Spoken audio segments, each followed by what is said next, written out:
Salut à tous et bienvenue sur AZ237. Après avoir été informés par les médecins que leur futur bébé naîtrait aveugle, sourd, incapable de bouger et sujet à des crises, Nikki et son compagnon Fernando Ponton ont été dévastés, surtout après que les médecins leur aient conseillé de mettre fin à leur grossesse. Regardons leur histoire. Mais avant de commencer, voici la question du jour.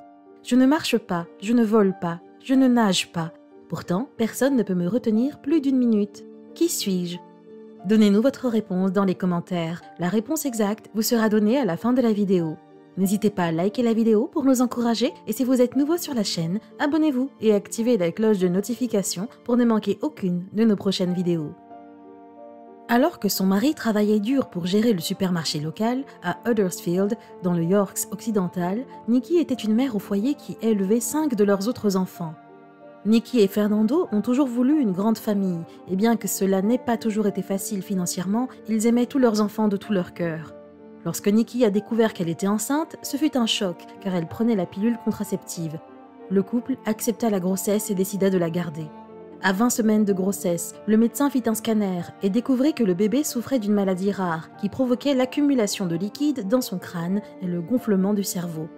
Les médecins ont diagnostiqué une hydrocéphalie chez le fœtus. On parle d'hydrocéphalie congénitale lorsqu'un bébé naît avec un excès de liquide dans le cerveau.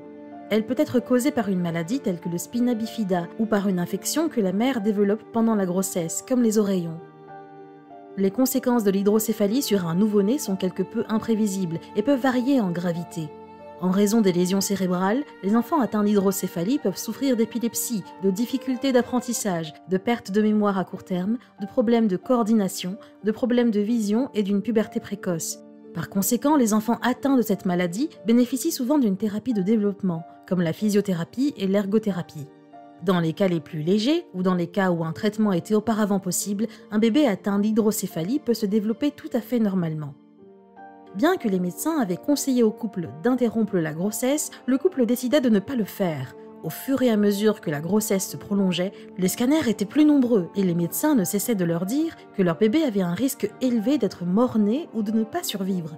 Nikki et Fernando ne comprenaient pas comment les médecins pouvaient diagnostiquer autant d'informations sur l'état de leur bébé avant sa naissance, simplement à partir d'un scanner.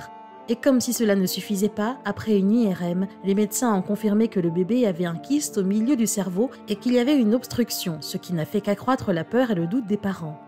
L'hydrocéphalie peut être détectée à l'aide d'un examen échographique normal, qui est généralement effectué tout au long de la grossesse d'une femme.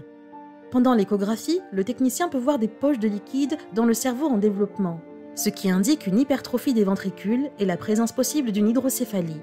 Le couple essaya de garder espoir jusqu'à la fin de la grossesse, malgré ce que disaient les médecins, et le 8 janvier 2020, une césarienne fut prévue alors que Nikki était enceinte de 36 semaines. Lorsque Lorenzo Ponton est né, il n'a pas tout de suite pleuré, mais Fernando et Nikki se sont tenus la main, espérant toujours que leur petit garçon vivrait.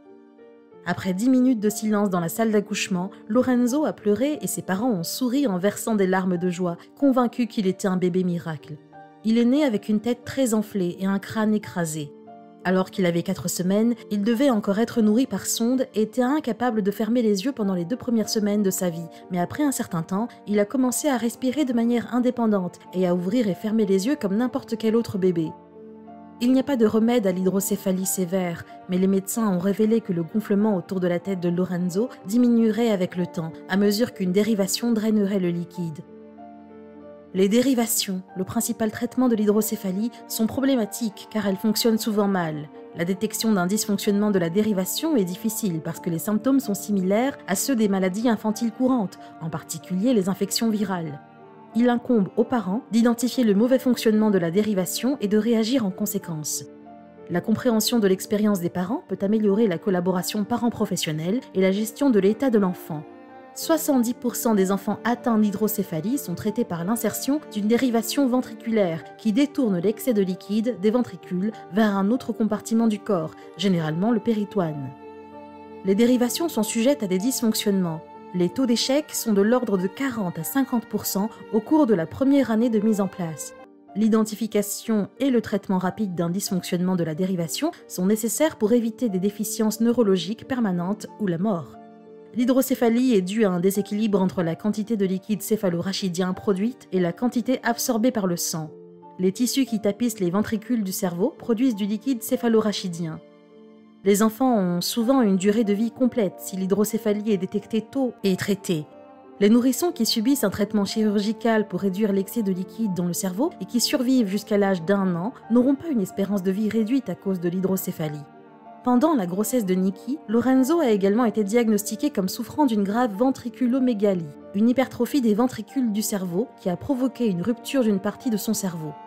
La ventriculomégalie est une maladie qui se manifeste par les ventricules apparaissant plus grands que la normale sur une échographie prénatale.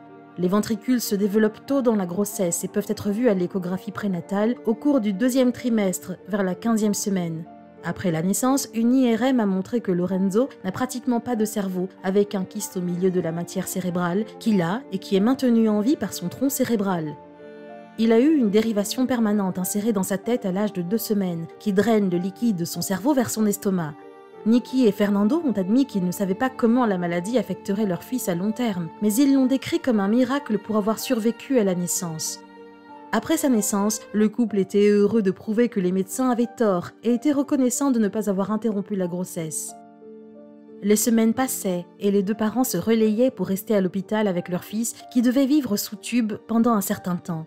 Nikki a admis qu'il n'était pas facile de voir son bébé relié à tant de tubes, mais qu'elle gardait espoir qu'il puisse un jour vivre une vie normale.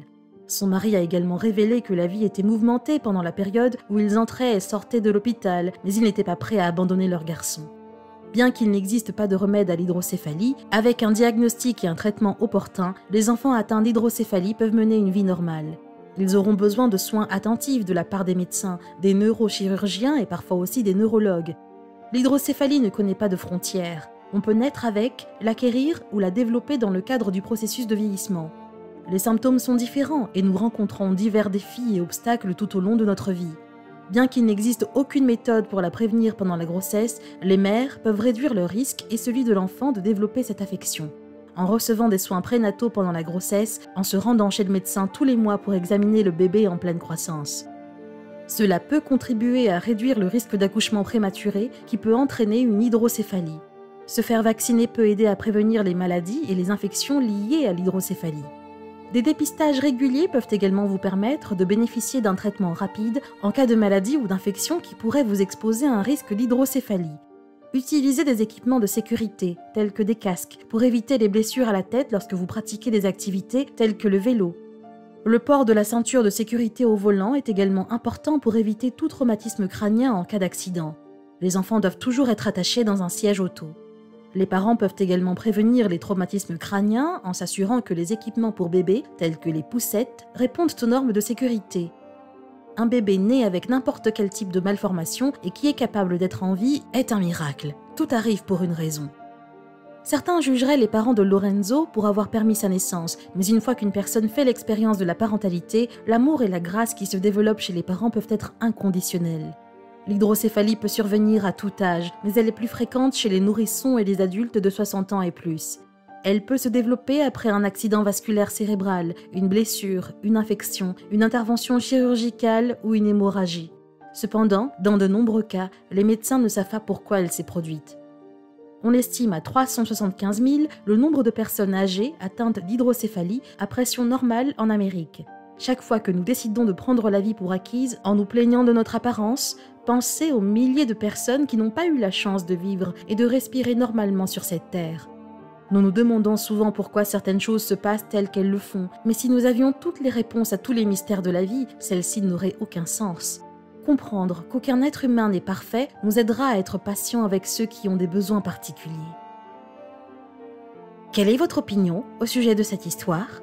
Dites-le nous dans les commentaires. Et maintenant, la réponse à la question du jour, la respiration. Bravo à tous ceux qui ont trouvé la bonne réponse. Nous voici arrivés au terme de cette vidéo. Merci de l'avoir regardée jusqu'à la fin. Surtout, n'oubliez pas de la liker et de la partager autour de vous. À très bientôt sur AZ237.